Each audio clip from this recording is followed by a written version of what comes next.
નમસ્કાર મિત્રો, હું વેદાંત પટેલ અને આપ સૌનું ફરી એકવાર સ્વાગત કરું છું આપણા Tally prime complete course in ગુજરાતીમાં. તો અત્યાર સુધી આપણે contra voucher, payment voucher, receipt voucher, general voucher અને આપણે પરચેઝ વાઉચર શીખી લીધા હતા. આજના લેક્ચરમાં આપણે સેલ્સ વાઉચર વિશે સંપૂર્ણ વિગતે શીખીશું કે સેલ્સ વાઉચર શું છે, તેનો ઉપયોગ ક્યાં થાય છે, તેની શોર્ટકટ કી કઈ છે અને એને સિંગલ એન્ટ્રી મોડમાં કેશ સેલ્સ અને ક્રેડિટ સેલની એન્ટ્રી કેવી રીતે કરવાની છે અને કસ્ટમર લેજર પણ કેવી રીતે બનાવવાનું છે, આ બધું જ આજે આપણે સ્ટેપ બાય સ્ટેપ પ્રેક્ટિકલ શીખીશું. તો ચાલો મિત્રો, સમય બગાડ્યા વગર આજનો વિડીયો શરૂ કરીએ. તો મિત્રો, તમે જેમ જોઈ શકો છો આપણું ટેલી પ્રાઇમ ઓપન થઈ ગયું છે. તો સૌ પ્રથમ એ સમજીએ કે સેલ્સ વાઉચર શું છે. તો જ્યારે પણ આપણે બિઝનેસમાં પોતાનો માલ અથવા પ્રોડક્ટને વેચીએ છીએ ત્યારે સેલ્સ વાઉચરનો ઉપયોગ થાય છે.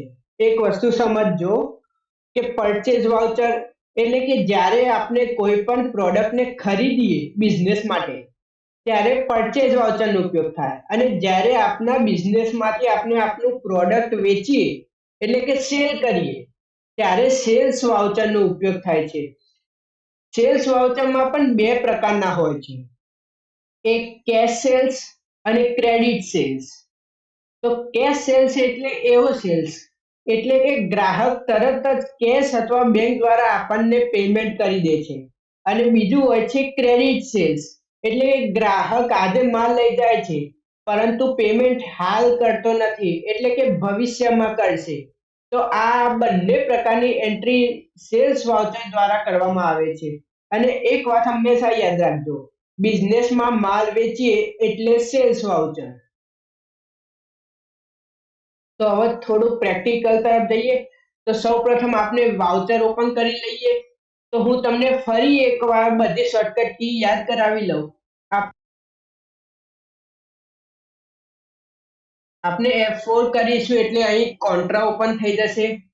F5 કરીશું એટલે પેમેન્ટ ઓપન થઈ જશે.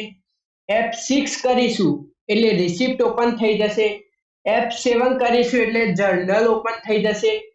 F9 કરીશું એટલે પરચેઝ ઓપન થઈ જશે, અને F8 અહીં આપણું સેલ્સ ઓપન થઈ જશે. તો આ શોર્ટકટ કી ખૂબ જ મહત્વની છે એક્ઝામ અને જોબમાં. આપની એક્ઝામ અને જોબમાં ઘણી વખત પૂછવામાં આવે છે કે F8 કી શેના માટે યુઝ થાય છે. તો F8 કી સેલ્સ વાઉચર માટેની છે. હવે સેલ્સ લેજર શું છે? તો હવે એન્ટ્રી કરતા પહેલા આપણે સેલ્સ લેજર બનાવી લઈએ, કારણ કે આપણે હજુ સેલ્સ લેજર બનાવેલું નથી. તો સૌપ્રથમ આપણે બહાર આવી જઈશું, અહીં ક્રિએટમાં જતા રહીશું. ક્રિએટમાં આપણે લેજર ઓપન કરી લઈશું. અહીં લેજર ક્રિએશન ઓપન થઈ જશે. તો અહીં આપણે લેજર આપણે ક્રિએટ કરીશું સેલ્સ. અહીં આપણે ખાલી એકલું સેલ્સ જ લખીશું. એનું ગ્રુપ જશે, જે તે આપણે પરચેઝ બનાવ્યું હતું તો એનું ગ્રુપ હતું પરચેઝ એકાઉન્ટ. તો એ રીતે જ આમાં આપણે સેલ્સ બનાવી છે એટલે એનું એકાઉન્ટ છે સેલ્સ એકાઉન્ટ. તમે અહીં સેલ્સ એકાઉન્ટને જોઈ શકો છો, અથવા તમે એ રીતે ના કરો તો તમે અહીં સેલ લખશો એટલે સેલ્સ એકાઉન્ટ આવી જશે. આપણે એને સિલેક્ટ કરી લઈશું. બીજી કોઈ પણ સેટિંગ આપણે હાલ બાકીની સેટિંગ્સને ડિફોલ્ટ જ રાખવાની છે એટલે કંટ્રોલ A કરી અને સેવ કરી લઈશું. તો આ આપણું નવું લેજર ક્રિએટ થઈ ગયું છે.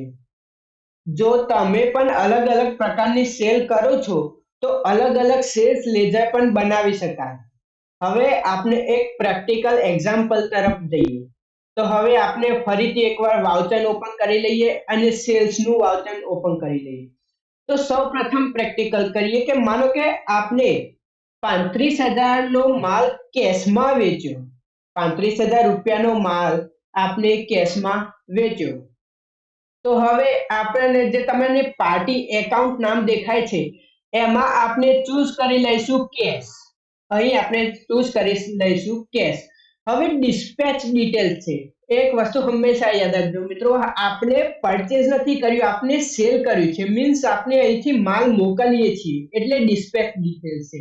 અહીં આપણે ડિલિવરી નોટ નંબર, ડિસ્પેચ ડોક નંબર, ડિસ્પેચ થ્રુ મીન્સ શેના થ્રુ તમે ડિસ્પેચ કર્યું છે, ડેસ્ટિનેશન મીન્સ કઈ જગ્યાએ માલ જવાનો છે, કરિયર અથવા એજન્ટનું નામ, પછી બિલ ઓફ લેન્ડિંગનું નામ, મોટર વ્હીકલ નંબર અને કઈ ડેટે જવાનું છે.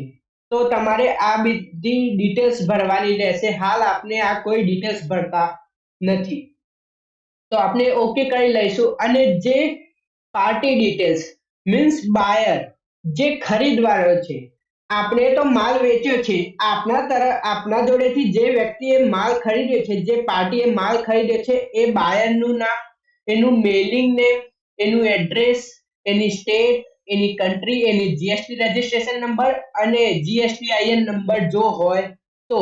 હાલ આમાં પણ કઈ આપણે ચેન્જીસ કરવાના નથી, એટલે આપણે એને ડિફોલ્ટ જ રાખીશું અને ઓકે કરી લઈશું. અને હવે પર્ટિક્યુલરમાં આપણે સેલ્સ એકાઉન્ટ હાલ જે ક્રિએટ કર્યું છે એને ચૂઝ કરી લઈશું.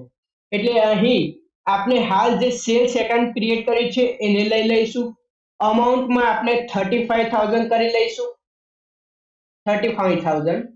અહીં કઈ બીજું કઈ કરવાનું નથી, એટલે ખાસ મિત્રો ધ્યાન રાખજો કે નરેશન ખૂબ ધ્યાનથી લખજો, અને નરેશન લખવું ખૂબ જ જરૂરી પણ છે. એટલે અહીં આપણે નરેશન લખીશું કે ગુડ્સ સોલ્ડ ફોર કેશ,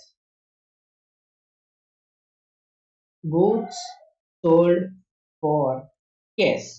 અહીં આપણું નરેશન લખાઈ ગયું છે, એટલે આપણે એને સેવ કંટ્રોલ એ કરી સેવ કરી લઈશું.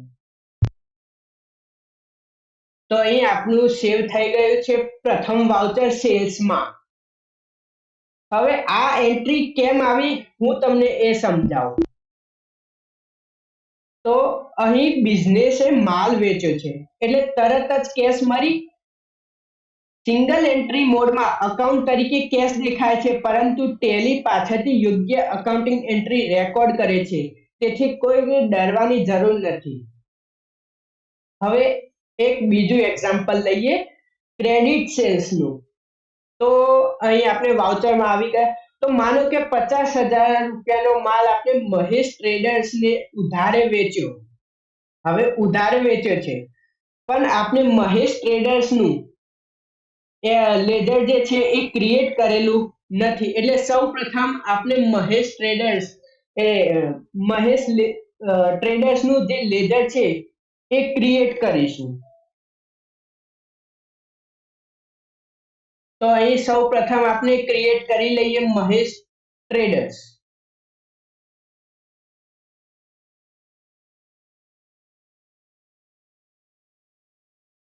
અહીં મહેશ ટ્રેડર્સ હંમેશા યાદ રાખજો મિત્રો, સન્ડ્રી ડેટર્સમાં જશે.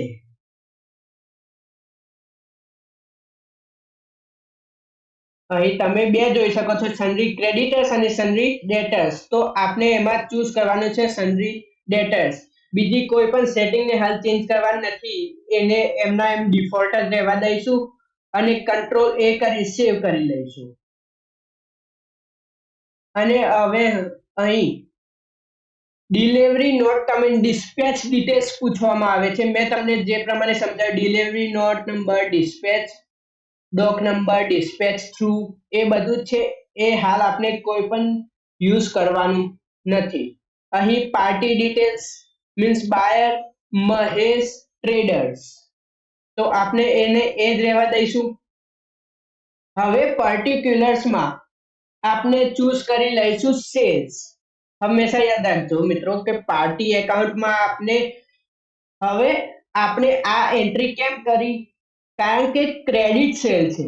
ક્રેડિટ સેલ છે એટલે આપણે પાર્ટી એકાઉન્ટમાં મહેશ ટ્રેડર્સ લીધું અને પર્ટિક્યુલરમાં આપણે હવે સેલ્સને લઈશું.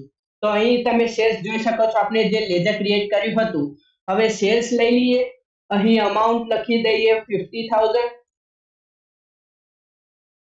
એન્ડ હવે અહીં નરેશન લખવું ખૂબ જ જરૂરી છે મિત્રો, યાદ રાખજો નરેશન ફરજિયાત લખવાનું છે. તો અહીં આપણે નરેશન લખી દઈશું કે goods sold on credit two Mahesh traders.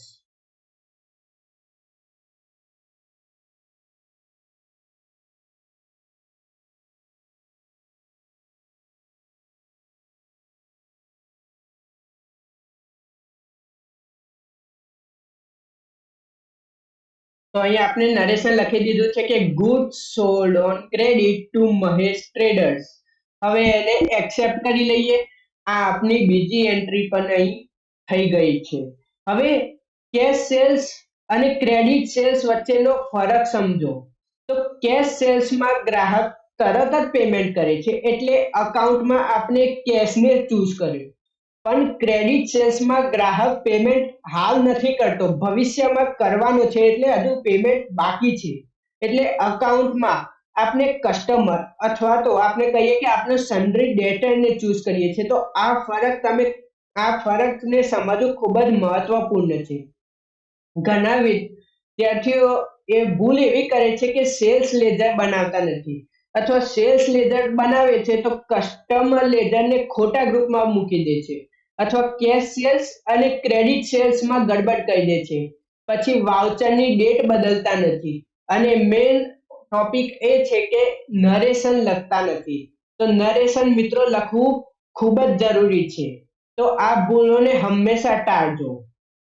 તો આજનું થોડું આપણે રિવિઝન કરી લઈએ કે આજે આપણે શું શીખ્યા. તો આજે આપણે સેલ્સ વાઉચર શું છે, એની શોર્ટકટ કી કઈ છે, સેલ્સ લેજરનું ક્રિએશન કઈ રીતે કરવું, કસ્ટમર લેજરનું ક્રિએશન કઈ રીતે કરવું, પછી આપણે કેશ સેલ્સ ની એન્ટ્રી કરી, ક્રેડિટ સેલ્સ ની એન્ટ્રી કરી, અને કેશ સેલ્સ અને ક્રેડિટ સેલ્સ વચ્ચેનો તફાવત સમજો, મીન્સ ડિફરન્સિએશન. તો આજનું તમારું હોમવર્ક એ છે કે તમારે કેશ સેલ્સ ની એન્ટ્રી કરવી અને 35,000 ની, credit sales to Mahesh traders 50,000 rupees. Sales ledger અને મહેશ ટ્રેડર્સ લેજરને બનાવીને પ્રેક્ટિસ કરો.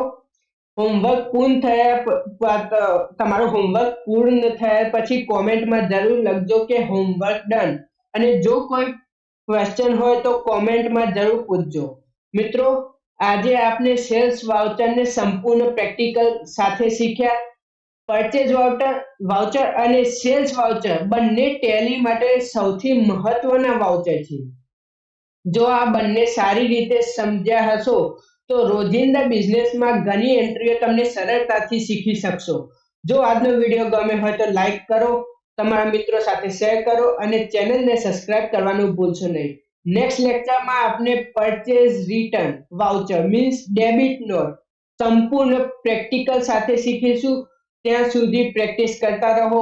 હું વેદાંત પટેલ મળીશ તમને નેક્સ્ટ લેક્ચરમાં. ધન્યવાદ.